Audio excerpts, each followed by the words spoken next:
I got so much motherfucking design on right now.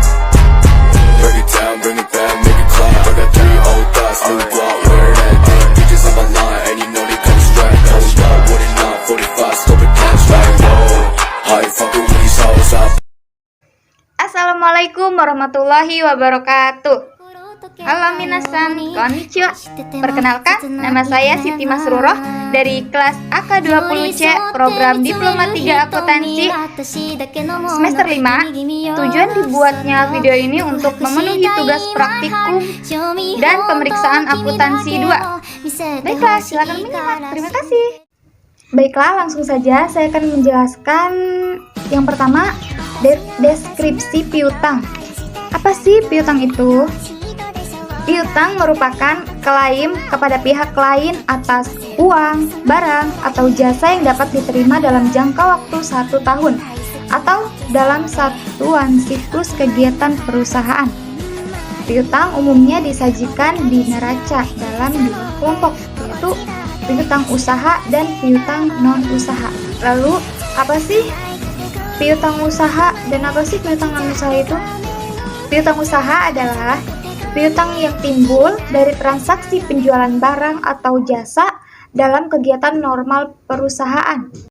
Dalam arti luasnya, piutang usaha atau dagang adalah tuntutan terhadap pihak lain yang berupa uang, barang, atau jasa yang dijual secara kredit.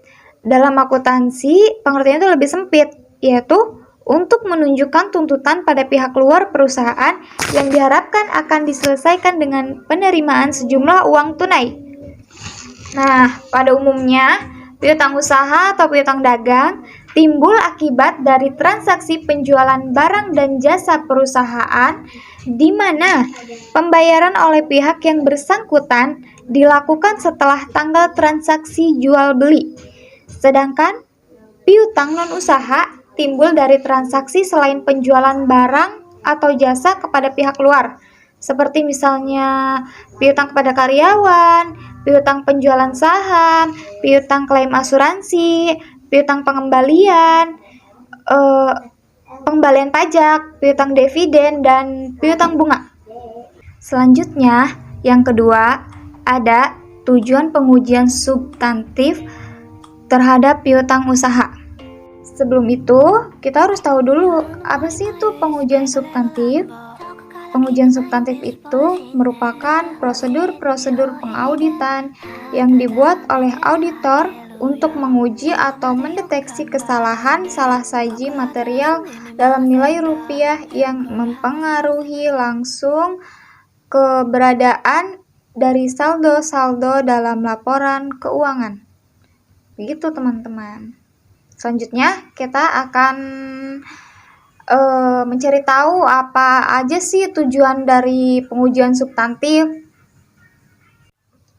Jadi teman-teman, tujuan dari pengujian substantif itu ada beberapa ya terhadap piutang usaha. Yang pertama yaitu untuk memperoleh keyakinan tentang keandalan catatan akuntansi yang bersangkutan dengan piutang usaha. Lalu yang kedua, untuk membuktikan keberadaan piutang usaha dan keterjadian transaksi yang berkaitan dengan piutang usaha yang dicantumkan di neraca. Nah, yang ketiga, yaitu untuk membuktikan kelengkapan transaksi yang dicatat dalam catatan akuntansi dan kelengkapan saldo piutang usaha yang disajikan klien atas piutang yang dicantumkan di neraca. Yang keempat yaitu untuk membuktikan kewajaran penilaian piutang usaha yang dicantumkan di neraca. Dan yang terakhir yaitu untuk membuktikan kewajaran penyajian dan pengungkapan piutang usaha di neraca. 5 itulah yang menjadi tujuan pengujian substantif pada piutang usaha ya teman-teman. Nah teman-teman, untuk mencapai tujuan tersebut dirancanglah pengujian substantif yang digolongkan ke dalam 5 kelompok, yaitu yang pertama prosedur audit awal, Yang kedua, prosedur analitik. Yang ketiga, pengujian terhadap transaksi rinci. Yang keempat, pengujian terhadap saldo akun rinci. Yang kelima, verifikasi terhadap penyajian dan pengungkapan. Nah, kelima, kelompok pengujian substantif tersebut ditunjukkan untuk memverifikasi 5 asersi manajemen yang terkandung dalam akun piutang dan akun penilaiannya. Yaitu punya apa saja? Yaitu keberadaan atau keterjadian, kelengkapan, akun penilaian, hak kepemilikan, dan penyajian dan pengungkapan ya teman-teman. Jadi yang terakhir itu ada perancangan pengujian substantif terhadap piutang. Tadi sudah dijelaskan sedikit tentang perancangan pengujiannya, ada 5 ya. Maka pada tahap awal auditor itu menempuh prosedur audit yang memperoleh keyakinan bahwa informasi yang disajikan oleh klien dalam laporan keuangan itu didukung dengan catatan akuntansi. Pada tahap berikutnya, auditor mengumpulkan berbagai rasio dan perbandingan untuk memfokuskan kemana pengujian terhadap transaksi dan saldo akun rinci diarahkan. Nah, pada tahap-tahap akhir, auditor itu melaksanakan pengujian terhadap transaksi dan saldo akun rinci, serta memverifikasi terhadap penyajian dan pengungkapan, dan juga pengungkapan saldo akun dalam laporan keuangan. Oke, baik teman-teman, kita sampai perancangan pengujian substantif terhadap piutang ya tadi. Ada 5. Yang pertama tadi prosedur audit awal, di mana auditor menempuh prosedur audit awal ini dengan cara melakukan rekonsiliasi antara informasi piutang usaha yang dicantumkan di neraca dengan catatan akuntansi yang mendukungnya. Auditor ini melakukan 6 prosedur audit berikut ini dalam melakukan rekonsiliasi dalam piutang usaha di neraca dengan catatan akuntansi yang bersangkutan. Yang pertama, unsur saldo piutang usaha yang tercantum di neraca ke saldo akun piutang usaha yang bersangkutan di dalam buku besar. Yang kedua, hitung kembali saldo akun piutang usaha di dalam buku besar. Yang ketiga, lakukan review terhadap mutasi luar biasa dalam jumlah dan sumber posting akun piutang usaha dan akun cadangan kerugian piutang usaha. Yang keempat, usut saldo awal akun piutang usaha dan akun cadangan kerugian piutang ke kertas kerja pada tahun yang lalu. Yang kelima, usut posting pendebitan akun piutang usaha ke dalam jurnal yang bersangkutan. Dan yang terakhir, yang keenam, lakukan rekonsiliasi akun kontrol piutang usaha dalam buku besar ke buku pembantu piutang usaha. Nah, selanjutnya ada pengujian analitik. Pengujian analitik dimaksudkan untuk membantu auditor dalam memahami bisnis klien dalam menemukan bidang yang memerlukan audit lebih intensif. Untuk itu, auditor melakukan perhitungan berbagai rasio berikut ini. Yang pertama ada tingkat perputaran piutang usaha, yaitu rumusnya pendapatan penjualan bersih ditambah rata piutang saldo.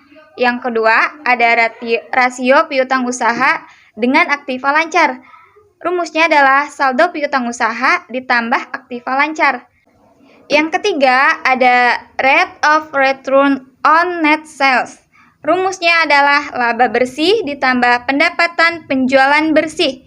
Yang keempat, ada rasio kerugian piutang usaha dengan pendapatan penjualan bersih. Yang rumusnya adalah kerugian piutang usaha ditambah pendapatan penjualan. Yang kelima, rasio kerugian piutang usaha dengan piutang usaha yang sesungguhnya. Apa rumusnya?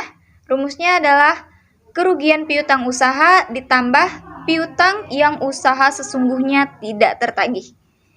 Rasio yang telah dihitung tadi atau tersebut kemudian dibandingkan dengan harapan dapat membantu auditor untuk mengungkapkan peristiwa atau transaksi yang tidak bisa, perubahan akuntansi, perubahan usaha, fluktuasi acak, atau salah saji dalam laporan keuangan. Oke, yang ketiga tadi ada prosedur audit terhadap transaksi rinci. Apa sih itu? Yaitu keandalan saldo piutang usaha sangat ditentukan oleh keterjadian transaksi berikut ini yang didebit dan dikredit ke dalam akun piutang usaha. Yang pertama, ada transaksi penjualan kredit. Yang kedua, ada transaksi retur penjualan. Yang ketiga, ada transaksi penghapusan piutang usaha. Dan yang keempat, ada transaksi penerimaan kas dari piutang usaha. Ya, ada 4 itu ya teman-teman. Untuk prosedur audit terhadap transaksi rinci. Yang selanjutnya teman-teman ada tujuan pengujian saldo akun piutang usaha rinci, yaitu untuk memverifikasi keberadaan atau keterjadian, untuk memverifikasi kelengkapan, memverifikasi hak kepemilikan, dan memverifikasi penilaian. Dan yang kelima ada penyajian dan pengungkapan akun dalam laporan keuangan, yaitu yang pertama, periksa klasifikasi piutang ke dalam kelompok aktiva lancar dan aktiva tidak lancar. Yang kedua, periksa klasifikasi piutang ke dalam kelompok piutang usaha dan piutang non-usaha. Yang ketiga, tentukan kecukupan pengungkapan dan akuntansi untuk transaksi antar pihak yang memiliki hubungan istimewa, piutang yang digadaikan, piutang yang telah dianjakan ke perusahaan anjak piutang. Mungkin itu saja sedikit yang dapat saya sampaikan. Semoga bermanfaat. Kurang dan lebihnya saya mohon maaf. Saya Nara. Sampai bertemu lagi. Wassalamualaikum warahmatullahi wabarakatuh.